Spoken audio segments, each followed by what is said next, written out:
नमस्कार दोस्तों, मैं दिलीप कुमार। दोस्तों, पेपर लीक एवं धांधली सेटिंग रोकने के लिए नीतीश सरकार ने एक विधेयक पारित कराया है, जिसका उद्देश्य पेपर लीक एवं धांधली सेटिंग रोकना है तथा इसमें संलिप्त लोगों पर कठोर कार्रवाई करनी है। इस विधेयक में बहुत सारी बातें ऐसी है जिसकी मांग हम लगातार करते रहे हैं और हम नीतीश जी को धन्यवाद देते हैं कि कम से कम अब उनको पेपर लीक एक बड़ी समस्या नज़र आने लगी और एक कानून बनाना पड़ा। हम पेपर लीक पर कठोर कानून बनाने की मांग पिछले 2 साल से कर रहे थे और लगातार ये मांग कर रहे थे, लेकिन सरकार उस समय सोई हुई थी। अब कम से कम सरकार जगी है कि कठोर कानून बनाने का जो उन्होंने विधेयक पारित करवाया है और राज्यपाल के हस्ताक्षर के बाद कानून भी बन जाएगा। तो इसके लिए हम नीतीश जी को धन्यवाद देते हैं कि कम से कम अब उनको लगता है कि पेपर लीक एक बड़ी समस्या है और हम लगातार बहुत सारी मांग कर रहे थे पेपर लीक रोकने के लिए, धांधली सेटिंग रोकने के लिए। उसमें से कुछ मांगों को हूबहू बिहार सरकार ने शामिल किया है इस विधेयक में, जो कि कानून बन जाएगा।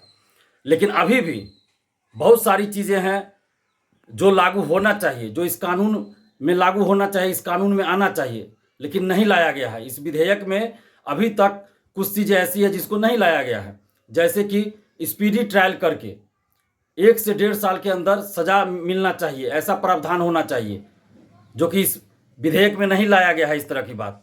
और इसके अलावे जो भी धांधली सेटिंग में संलिप्त हो, अगर वो पहले से कहीं जॉब में है तो उसे नौकरी से बर्खास्त किया जाना चाहिए।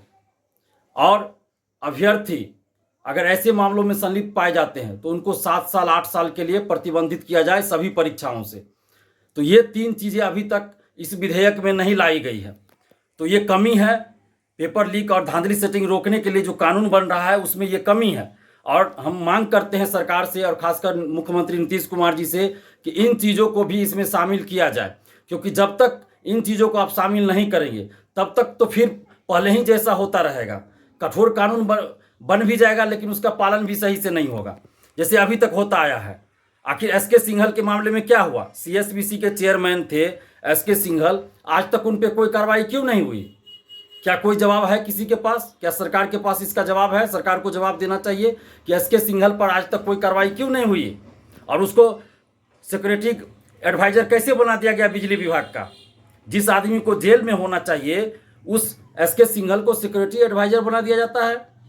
बीपीएससी के पूर्व परीक्षा नियंत्रक अमरेंद्र कुमार का क्या हुआ? क्यों उनको अभी बना दिया गया बीएसएससी का मेंबर?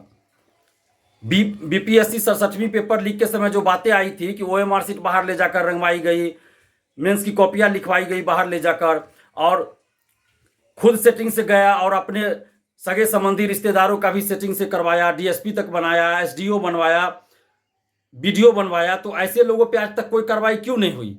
और बीपीएससी के अंदर के कौन है वो लोग जिन्होंने ओएमआर सीट बाहर भेजा, मेंस की कॉपियां बाहर भेजी? आज तक उन लोगों पे कोई कार्रवाई क्यों नहीं हुई? 15 मार्च को जो पेपर लीक हुआ टीआरई 3 का, उसमें भी ये बात सामने आई थी कि पेन ड्राइव का कोड बीपीएससी के किसी अधिकारी ने बताया। तो आज तक उस अधिकारी पे कार्रवाई क्यों नहीं हुई?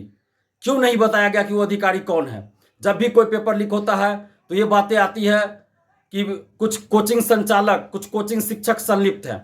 आज तक किसी कोचिंग शिक्षक का नाम सार्वजनिक क्यों नहीं हुआ? आज तक किसी कोचिंग शिक्षक पे कोई कार्रवाई क्यों नहीं हुई? तो जब तक बड़े बड़े लोगों पे कार्रवाई नहीं होगी जो पेपर लीक में संलिप्त रहते हैं, ऐसे बड़े बड़े लोगों, चाहे वो बड़े बड़े कोचिंग शिक्षक हो, अधिकारी हो, नेता हो, इन लोगों पे जब तक सख्त कार्रवाई नहीं होगी तब तक पेपर लीक कैसे रुकेगा? आप कितना भी कठोर कानूनी कार्रवाई कानून बना दीजिए, कितना भी कठोर कानून बनवा दीजिए, लेकिन आप बड़े लोगों को जब बचा लीजिएगा, जो जांच एजेंसी है उसको स्वतंत्र नहीं छोड़िएगा, जांच एजेंसी पे दबाव बनाकर बड़े बड़े लोगों को बचा लीजिएगा और राजनीतिक संरक्षण मिलता रहेगा, तो फिर पेपर लीक कैसे रुकेगा? आखिर ये जो बड़े बड़े शिक्षा माफिया, परीक्षा माफिया है, उनको जो जो राजनीतिक दल, जो जो नेता संरक्षण दे रहे हैं, उन पे कौन सी कार्रवाई होगी? क्या इससे संबंधित कानून नहीं बनना चाहिए था? इससे संबंधित भी कानून बनना चाहिए था। तो इस कानून में अभी भी कुछ संशोधन की जरूरत है ताकि पेपर लीक और धांधली सेटिंग पूरी तरह रुक सके। और जब तक इस कानून को और सख्त नहीं बनाया जाएगा, जैसे स्पीडी ट्रायल करने का प्रावधान हो, जो अभ्यर्थी इसमें पकड़े जाए, संलिप्त पाए जाए, उन पे प्रतिबंध लगाया जाए 5 साल 7 साल 8 साल के लिए। जो भी इस तरह के मामलों में संलिप्त पाया जाए, पेपर लीक धांधली से, उनकी सारी संपत्ति को जब्त किया जाए, चाहे वो कोचिंग शिक्षक हो, अधिकारी हो या कोई भी हो। उसके अलावे आप जो नौकरी में हो तो उसको नौकरी से बर्खास्त किया जाए। तो इन सब चीज़ों को भी लागू करना होगा और राजनीतिक संरक्षण बंद हो। सबसे जरूरी क्या है कि राजनीतिक संरक्षण बंद हो। जो बड़े बड़े नेता राजनीतिक संरक्षण दे रहे हैं वो संरक्षण बंद हो और जो जांच एजेंसी है उनको स्वतंत्र छोड़ा जाए, उन पर किसी भी तरह का राजनीतिक दबाव ना हो।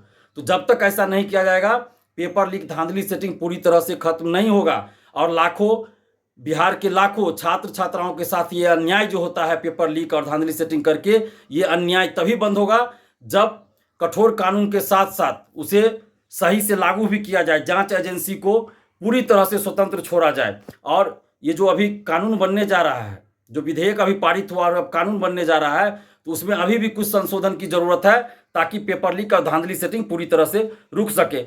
हम मांग करते हैं नीतीश कुमार जी से कि इस पे आप एक बार विचार कीजिए और इसमें कुछ संशोधन कीजिए, कुछ और चीज़ों को लागू कीजिए, कुछ और चीज़ों को इसमें शामिल कीजिए। धन्यवाद। जय हिंद।